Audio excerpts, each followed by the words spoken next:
Hey everyone! In this quick tutorial, I'm going to show you exactly how to stop Google Chrome from opening new tabs automatically when you search something. So if Chrome keeps launching new tabs and it's getting annoying, just follow along step by step to fix it. Alright, let's dive in. First, open Google Chrome on your computer. Now, look down at the bottom right corner of the screen and click on Settings. Next, select Search Settings. From here, on the left side, click on Other Settings. Now look for the option that says Results in a New Window. Make sure this option is turned off. The toggle should be switched to the left or disabled. This will stop Chrome from opening a new tab every time you click a search result. Once that's done, there's just one more step.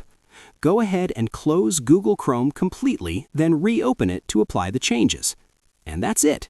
Now your search results should open normally in the same tab without any extra windows popping up.